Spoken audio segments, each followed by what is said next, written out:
Thank you. Thank you. That was from the Gaza Youth Choir.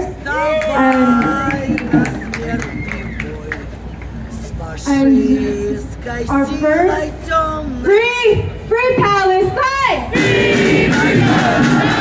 Free Palestine! We will honor all the martyrs! All our children, sons and daughters! We will honor all the martyrs! All our children, sons and daughters!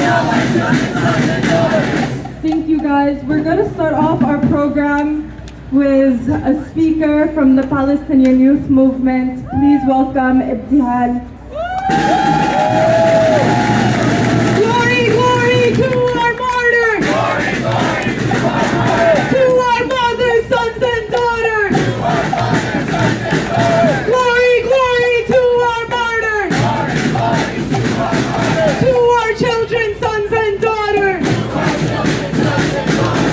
Friends, comrades, brothers and sisters, we gather here today not in despair, but in defiance. We gather here with rage and love, with conviction and mourning. And above all, we gather here today as witnesses to the unbreakable spirit and courage of the people of Gaza who have fought against 2 years of genocide. We gather here today to rise up for Gaza, for Palestine, and for the liberation of our people from a genocide more than 77 years in the making. For 2 years, we have witnessed Israel wage a genocidal war on the people of Gaza with US weapons and complicity. Together, they have relentlessly bombed Gaza. They have buried families alive under their homes, assassinated doctors, journalists, and children. They have starved our people and turned aid distribution sites into slaughterhouses through the criminal GHF. After 2 years of genocide, over 90% of Gaza's infrastructure lies in ruins. Over 80% of Gaza has been occupied by Israel, and hundreds of thousands have been forced into crowded camps on a small fraction of their land. Over 500,000 of its people are martyrs, and countless more missing. Their names etched into our collective memory forever. They demand that we rise up. In the West Bank, the IDF and settler militias burn villages and destroy entire refugee camps, while Israel moves forward with annexation, spurred on and supported by US politicians like Mike Johnson, Ted Cruz, and Mike Huckabee. Shame! Since this genocide began 2 years ago, Israel has kidnapped more than 15,000 Palestinians from Gaza and the West Bank. Under the command of the sadistic Ben-Gvir, who is currently advocating for the torture of the Samud Flotilla activists, these prisoners are starved, denied showers and clean clothes, tortured and murdered. And still, our prisoners remain the compass of our struggle. Their fight for dignity and survival in the most vicious conditions show us who we are fighting for and what we are fighting against. Comrades, the pressure of this genocide on all aspects of life in Gaza has been immense. But Palestine has not surrendered. Palestine has not surrendered. Gaza has not fallen. From the ashes, our people rise again and again and again. Not because they possess some extra human quality, but precisely because they are human.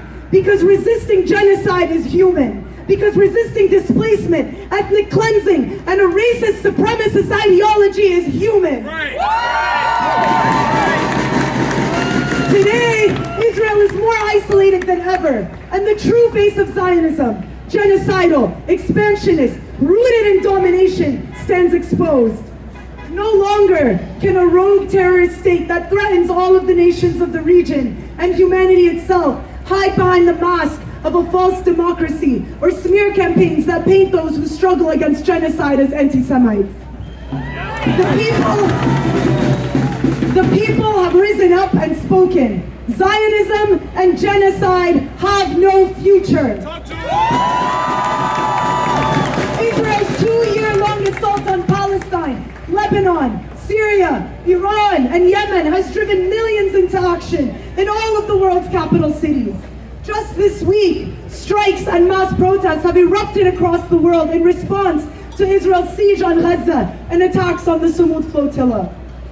From Italy to right here in New York and New Jersey, dog workers, students, and people of conscience have blocked weapons shipments, shut down ports, and demanded a two-way arms embargo. What the last 2 years have shown is that it is this, a complete arms embargo and sanctions on Israel that will end this genocide. Time and time again, from Palestine to Lebanon, Israel has shattered the many ceasefire agreements it signed with US bombs and fighter planes. Just yesterday, Israel responded to the acceptance of a new deal with increased bombings and massacres. As long as there is total impunity and the weapons continue to flow, our work in the United States is not done. We must continue to rise up for Gaza and all of Palestine, because even after this phase of genocide ends, Israel will continue to occupy Palestinian lands, build settlements in the West Bank, and hold tens of thousands in its jail cells. Our responsibility to ensure that Gaza and the world that allowed it to be destroyed are rebuilt and transformed will remain massive. There is no going back. So say it clear and say it loud. Say it clear and say it loud. Gaza, you make us proud. Gaza, you make us proud. Say it clear and say it loud. Say it clear and say it loud. Gaza, you make us proud. Gaza, you make us proud. Gaza, you make us proud. Gaza, you make us proud. Gaza, you make us proud. Gaza, you make us proud. Thank you.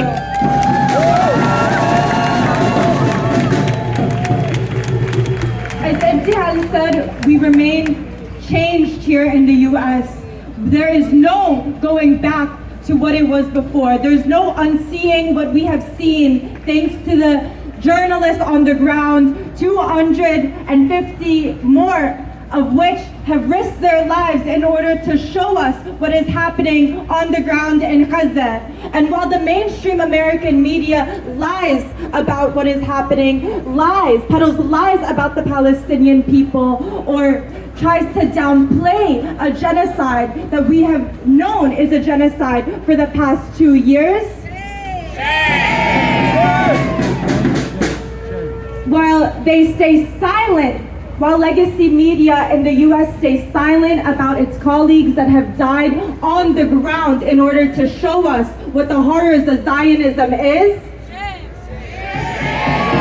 it is independent media like People's Dispatch who have shown us, who have stood in solidarity with the Palestinian people and shown us what it means to be colleagues with Palestinian journalists.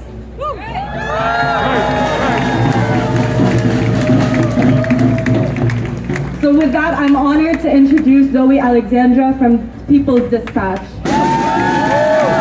Every time the media lies, every time the media lies, a neighborhood in Gaza dies. A neighborhood in Gaza dies. Every time the media lies, every time the media lies, a neighborhood in Gaza dies. A neighborhood in Gaza dies.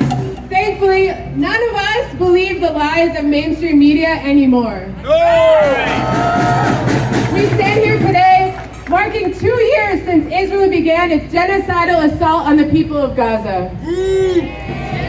For 2 years we have witnessed a depravity we not thought possible. We have seen atrocious war crimes committed by Israel and its sponsor, the United States.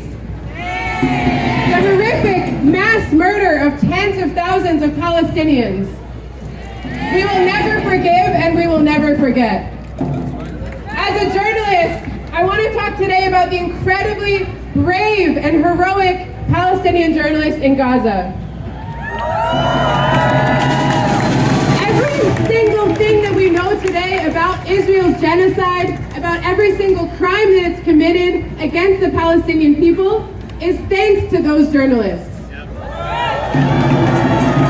Every single day that they go out and report, they are risking their lives, they are mourning their loved ones, they are facing hunger, disease, and every other ailment and atrocity that Israel is inflicting on the people of Gaza. They're reporting amidst this hardship so that the people of the world know what's happening, so that the people of the world can stand in rage and anger and demand an end to this genocide and the liberation of the Palestinian people. And the threats against these journalists have not been in vain. They have not been empty threats. Over 280 journalists have been murdered, assassinated, and picked off by Israel. They think that by killing these journalists, they will be somehow able to suppress the truth and implant their own narrative. They think that by murdering Anas al-Sharif, Mariam Abu Dhaka, and Hossam Shabbat, and so many others, that somehow their narratives will become mainstream. They think that they can kill the truth. No. Can they kill the truth? No. Can they kill the truth? No. The New York Times, the Financial Times, Wall Street Journal, and the BBC have billions of dollars. They have billions of dollars to peddle these lies, to attempt to tell us that the Palestinian people are somehow, all responsible for these crimes, that Israel is not a genocidal war machine, that for some reason they're not targeting hospitals, that they're not committing these crimes. And we've seen, despite the billions of dollars that they've invested to pushing this narrative on the people of the world, it has not worked. They will never, never, never be able to sell us this narrative, this Zionist narrative, the narrative of the U.S. State Department. We are not going to turn back. We will not ever believe their lies again. The least that we can do here in New York City, here in the United States, and people across the world is to continue to share the truth about what's happening in Palestine. To stand with our journalist colleagues in Gaza to demand their protection. To demand that Israel respect international law and protect journalists. We are going to continue to share the truth on the ground. We're going to continue to stand with these journalists and demand their protection. We stand with the Palestinian people, and we stand with the people across the world who are rising up in rage to demand an end to this genocide. We demand a total arms embargo, a cutting of all diplomatic and commercial ties with Israel. This is a rogue state. We cannot continue business as usual. So let's stand with our Palestinian colleagues. Let's remember that their sacrifices were not in vain. We are going to continue to say their names. We're going to continue to tell their stories. And let's hope that we can emulate an ounce of the bravery and the courage and sacrifice that they showed in these past 2 years.